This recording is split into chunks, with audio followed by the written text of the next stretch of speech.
क्षेत्र के गांव फुलरई मुगलगढ़ी में घटित दुर्भाग्यपूर्ण घटना में वांछित मुख्य आयोजक 1 लाख का इनामिया मुख्य आरोपी देव प्रकाश मधुकर व 2 अन्य अभियुक्तों राम प्रकाश शाक्य व संजू यादव को गिरफ्तार कर लिया गया है। जनपद हाथरस के थाना सिकंदराबाद में गांव फुलरई मुगलगढ़ी में दिनांक 2/7/2024 को एक अत्यंत दुखद एवं दुर्भाग्यपूर्ण घटना घटित हुई, जिसमें भोले बाबा के सत्संग कार्यक्रम के उपरांत भगदड़ मचने के बाद 121 लोगों की मृत्यु हो गई थी। घटना के संदर्भ में दिनांक 2/7/2024 को थाना सिकंदराबाद पर मुख्य आयोजक देव प्रकाश मधुकर व अन्य व्यक्तियों के विरुद्ध भारतीय न्याय संहिता की धारा 105, 110, 126 सब क्लॉज 2, 223, 238 में अभियोग पंजीकृत किया गया था। घटना की विवेचना पुलिस उपाधीक्षक स्तर के अधिकारी को स्थानांतरित करते हुए पूर्व में 6 अभियुक्तों को गिरफ्तार किया जा चुका है। इस घटना के मुख्य आरोपी देव प्रकाश मधुकर की गिरफ्तारी हेतु तमाम प्रयास विफल होने के पश्चात अपर पुलिस महानिदेशक आगरा जोन आगरा द्वारा दिनांक 4/7/2024 को 1 लाख रुपए का इनाम घोषित किया गया था।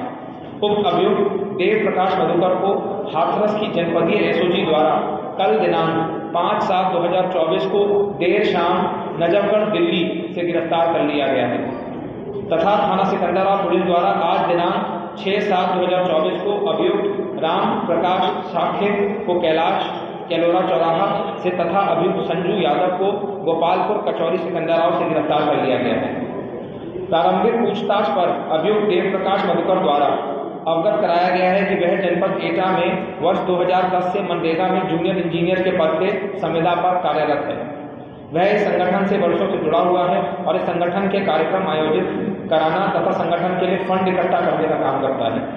वह दिनांक 2/7/2024 को ग्राम फुलरई में आयोजित सत्संग के कार्यक्रम का मुख्य आयोजक था तथा इस कार्यक्रम की अनुमति इन्होंने ही ली थी। इस प्रकार अभियुक्त देव प्रकाश मधुकर को इस घटना के बारे में 2 भूमिकाएं उनकी सामने आ रही हैं। पहली भूमिका मुख्य आयोजक के रूप में और दूसरी भूमिका फंड रेजर के रूप में। उक्त भूमिका उक्त अभियुक्त तथा इसके निर्देशन में कार्य कर रहे सेवादार एवं समिति के बंदी की सत्संग के पंडाल के आसपास बैरिकेडिंग, प्रवेश द्वार, निकास द्वार, बैठने की व्यवस्था, पार्किंग में अन्य सुविधाओं की संपूर्ण जिम्मेदारी थी। अभियुक्त देव प्रकाश एवं अन्य सेवादारों द्वारा पुलिस प्रशासन को कार्यक्रम स्थल के अंदर किसी भी तरीके के हस्तक्षेप से रोका जाता था। उक्त कार्यक्रम स्थल पर इनके सेवादार तरह तरह की वेशभूषा में कमांडोज की ड्रेस में सारी व्यवस्थाएं देखते थे। कार्यक्रम स्थल पर किसी भी व्यक्ति की वीडियोग्राफी अथवा फोटोग्राफी करने से रोका जाता था। इस प्रकार उक्त व्यवस्था को सही तरीके से नहीं किया गया एवं प्रशासन द्वारा निर्गत अनुमति पत्र में वर्णित अनेक शर्तों का उल्लंघन करते हुए यातायात व्यवस्था इत्यादि को प्रभावित किया गया। पूछताछ से यह भी स्पष्ट हुआ है कि इनके द्वारा भीड़ को संभालने का कोई प्रयास नहीं किया गया तथा सभी मौके से फरार हो गए। इस प्रकार इस अभियुक्त एवं अभियुक्त के निर्देशन के कार्य कर रहे सेवादारों, जिनमें 6 सेवादारों को गिरफ्तार किया जा चुका है, द्वारा अव्यवस्था फैलाई गई, जिसके चलते घटना घटी और कहीं जाने गई।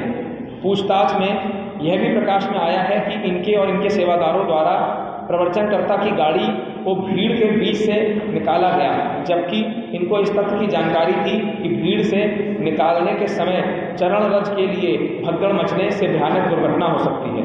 इसके अतिरिक्त यह तथ्य भी गहराई से जांच की जा रही है कि इस घटना के आयोजक सेवादारों द्वारा किसी के कहने या किसी के दुष्प्रेरित करने से तो ये नहीं कराई गई है एवं आवश्यकता अनुसार गिरफ्तार सेवादार आयोजकों को पुलिस कस्टडी रिमांड में लेकर पूछताछ की जाएगी।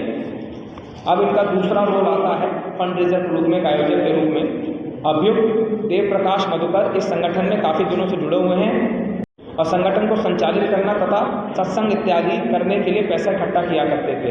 पूछताछ से यह भी पता चला है कि विगत कुछ समय पूर्व कुछ राजनीतिक दलों द्वारा इनको संपर्क किया गया था। फंड इकट्ठा करने के संबंध में गहराई से जांच की जा रही है कि कहीं किसी तरीके के कार्यक्रम में इनके संसाधन कोई राजनीतिक पार्टी के द्वारा पोषित तो नहीं करे जा रहे हैं। अब तक की पूछताछ से ऐसा प्रतीत हो रहा है कि कोई राजनीतिक दल अपने राजनीतिक में निजी स्वार्थ के लिए इनसे जुड़ रहा है। अभियुक्त देव प्रकाश मधुकर से जुड़े समस्त बैंक खाते, चल संपत्ति, मनी ट्रेल इत्यादि की जांच की जा रही है, जिसमें आवश्यकता अनुसार जो भी एजेंसियां हैं उनसे सहयोग लिया जाएगा।